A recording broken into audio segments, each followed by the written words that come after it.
दोस्तों नमस्कार, मैं सुधीर चौधरी आपका विश्लेषक और आज हम बात करने जा रहे हैं उस घटनाक्रम की जिसने न सिर्फ भारत पाक संबंधों को एक बार फिर से उबाल पर ला खड़ा किया है, बल्कि पूरे दक्षिण एशिया की रणनीतिक तस्वीर को भी बदलने की क्षमता रखता है। आज जो हम आपको बताने जा रहे हैं वो सिर्फ एक खबर नहीं है, ये सिर्फ एक सैन्य एक्शन नहीं है, ये भारत की बदलती रणनीति, उसकी नई सोच और उसकी जीरो टॉलरेंस पॉलिसी का वो चेहरा है जिसे अब तक आपने शायद केवल कल्पना में देखा होगा।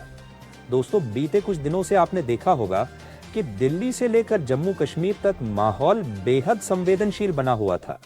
नापाक साजिशों की चर्चाएं, इनपुट एजेंसियों की चेतावनियां और लगातार मिल रही खुफिया रिपोर्ट्स इस बात की ओर इशारा कर रही थीं कि सीमा पार से कुछ बड़ा प्लान किया जा रहा है।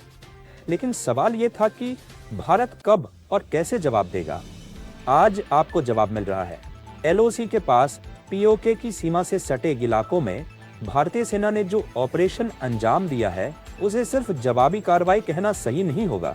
ये एक रणनीतिक मास्टर स्ट्रोक है, एक ऐसा सटीक वार जो दिखाता है कि भारत अब प्रतिक्रिया नहीं देता बल्कि दिशा तय करता है।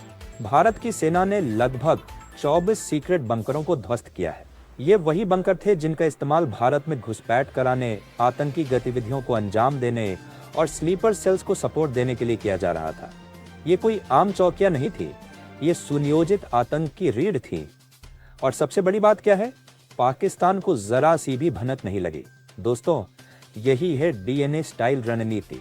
बिना शोर, बिना बयानबाजी, बिना कैमरों के सामने आक्रामकता का प्रदर्शन किए भारत ने चुपचाप वो कर दिखाया जिसकी कल्पना भी सीमा पार नहीं की गई थी।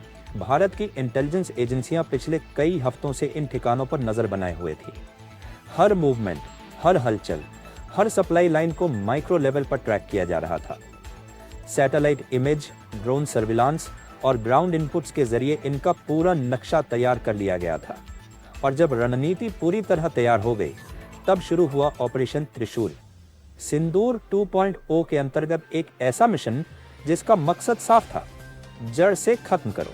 दोस्तों ध्यान दीजिए, भारत ने एलओसी पार नहीं की, भारत ने इंटरनेशनल सीमा का उल्लंघन नहीं किया, लेकिन भारत ने यह साबित कर दिया कि अब दुश्मन को मारने के लिए लाइन पार करना जरूरी नहीं है।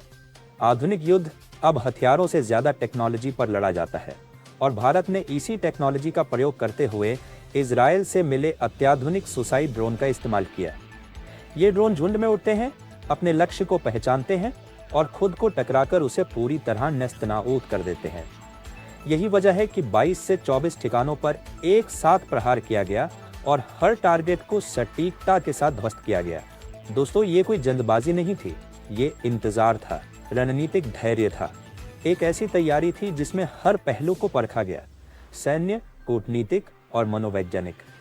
अब सवाल उठता है कि क्या ये सिर्फ शुरुआत है, क्योंकि जिस तरह से भारत ने 3 स्तरीय सुरक्षा प्रणाली लागू की है, वो इस बात का संकेत है कि ये सिर्फ एक झलक है। एलओसी पर 60,000 से अधिक सैनिकों की तैनाती, निष्क्रिय चौकियों का पुनः सक्रिय होना, टैंकों और आर्टिलरी की मूवमेंट, ये सब किसी सामान्य अभ्यास का हिस्सा नहीं है, ये युद्ध जैसी तैयारी का संकेत है। लेकिन भारत युद्ध नहीं चाहता, भारत आतंक का अंत चाहता है। और अब देश की जनता आपसे सवाल पूछ रही है कि क्या अब पाकिस्तान को उसकी सीमा के भीतर ही जवाब मिलता रहेगा। दोस्तों, यही है डीएनए का आज का विश्लेषण। कार्रवाई शुरू हो चुकी है, रणनीति एक्टिव है और आने वाले घंटों में तस्वीर और साफ होने वाली है। अगर आप भी देश की सुरक्षा से जुड़े हर अपडेट सबसे पहले जानना चाहते हैं, अगर आप भी सच को समझना चाहते हैं, शोर नहीं, तो इस वीडियो को लाइक कीजिए, चैनल को सब्सक्राइब कीजिए और बेल आइकन जरूर दबाइए, क्योंकि यहाँ खबर नहीं, विश्लेषण मिलता है। ये डीएनए है। दोस्तों, पार्ट 1 में हमने आपको दिखाया कि कैसे भारत ने बिना एलओसी पार किए दुश्मन की रीढ़ पर सटीक वार किया। अब सवाल यह है कि ये ऑपरेशन अचानक नहीं था, ये एक सोची समझी, परत दर परत बुनी गई रणनीति का परिणाम था। और इसी रणनीति का नाम था ऑपरेशन त्रिशूल, जिसका कोड वर्जन रखा गया सिंदूर 2.0। अब समझिए, आखिर ये ऑपरेशन था क्या। ऑपरेशन त्रिशूल का मकसद सिर्फ बंकर उड़ाना नहीं था, मकसद था एक ऐसा साइकोलॉजिकल संदेश देना जिससे पाकिस्तान की सेना उसकी खुफिया एजेंसियां और उसके आतंकी नेटवर्क, तीनों के मन में एक साथ डर पैदा हो जाए। डर ऐसा कि अगली साजिश से पहले 100 बार सोचना पड़े। इस ऑपरेशन की सबसे बड़ी खासियत थी silent attack, high impact. Bharat ने जिस टेक्नोलॉजी का इस्तेमाल किया वो परंपरागत युद्ध प्रणाली से बिल्कुल अलग थी। इजराइल निर्मित सुसाइड ड्रोन, जिन्हें लॉइटरिंग मिनिशन भी कहा जाता है, वो ड्रोन नहीं है जो सिर्फ निगरानी करते हैं। ये उड़ते हुए हथियार है जिनका एक ही मिशन होता है, टारगेट पहचानो और खुद को विस्फोट में बदल दो। इन ड्रोन्स को पहले से ही जीपीएस और सैटेलाइट कोऑर्डिनेट्स के जरिए फीड किया गया था। जैसे ही बंकरों में मूवमेंट बढ़ी, ड्रोन सक्रिय हुए और चंद सेकंड में पूरा नेटवर्क ध्वस्त कर दिया गया। यही वजह है कि पाकिस्तान को संभलने का मौका तक नहीं मिला। अब बात करते हैं अंतर्राष्ट्रीय समीकरण की।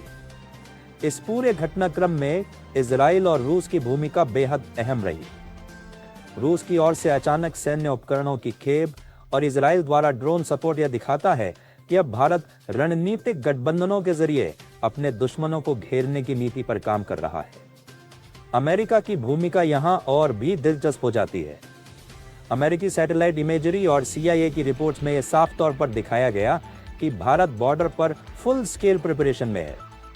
लेकिन भारत ने इन रिपोर्ट्स पर कोई प्रतिक्रिया नहीं दी, ना ही विदेश मंत्रालय की तरफ से प्रेस कॉन्फ्रेंस, ना ही सेना की तरफ से किसी प्रकार की चेतावनी। यही है न्यू एज वॉर डॉक्ट्रिन, चुप रहो और निर्णायक वार करो। दोस्तों, पाकिस्तान को लगा था कि अगर भारत हमला करेगा तो वो सीमित होगा, कुछ ठिकाने टूटेंगे और फिर सब शांत हो जाएगा। लेकिन इस बार भारत ने पाकिस्तान के अनुमान को ही तोड़ दिया। ये हमला सिर्फ फिजिकल नहीं था, ये उसकी योजना पर, उसके आत्मविश्वास पर और उसकी रणनीति पर करारा प्रहार था। LOC के पास ब्लैकआउट की खबरें, आर्मी कैंपों का खाली होना और सीमावर्ती गांवों में अफरा तफरी, ये सब इस बात का संकेत है कि पाकिस्तान अंदर से घबरा चुका है। अब सवाल उठता है कि भारत आगे क्या करेगा। भारत ने यह साफ कर दिया है कि वो अब रिएक्टिव नहीं, प्रोएक्टिव नीति अपनाएगा। इसका मतलब ये नहीं कि युद्ध होगा, लेकिन इसका मतलब ये जरूर है कि आतंक को अब शरण नहीं मिलेगी, न सीमा पार न सीमा के भीतर। और इसी के साथ भारत ने एक और मोर्चा खोल दिया है, अंदरूनी सफाई अभियान। जांच एजेंसियां उन स्लीपर सेल्स पर कार्रवाई कर रही हैं जो सालों से चुपचाप देश के भीतर आतंक की जड़ें मजबूत कर रहे थे। डिजिटल ट्रैकिंग, कॉल रिकॉर्ड्स और फाइनेंशियल लिंक्स की मदद से इन नेटवर्क्स को भी तोड़ा जा रहा है। यानी एक तरफ सरहद पर प्रहार और दूसरी तरफ देश के अंदर सफाई। ये है ऑल फ्रंट स्ट्रैटेजी। दोस्तों, यही वजह है कि दुनिया भर की एजेंसीज आज भारत की ओर देख रही हैं। ब्रिटेन की MI6, अमेरिका की CIA और यूरोपियन सिक्योरिटी नेटवर्क सब इस बात का विश्लेषण कर रहे हैं कि भारत ने युद्ध के नियम ही बदल दिए हैं। और अब सबसे बड़ा सवाल, क्या यह ऑपरेशन यहीं रुकेगा या फिर एक लंबी श्रृंखला की शुरुआत है? DNA स्टाइल में अगर बात करें तो यह भारत के बदलते सुरक्षा सिद्धांत की घोषणा है। यह साफ संकेत है कि अब भारत आतंक के साए में नहीं जिएगा, बल्कि उसे जड़ से खत्म करेगा। दोस्तों, अगर आप इस विश्लेषण से सहमत हैं, अगर आप चाहते हैं कि सच्ची और गहराई से परखी खबर आप तक पहुंचे, तो वीडियो को लाइक करें, चैनल को सब्सक्राइब करें और बेल आइकन जरूर दबाएं।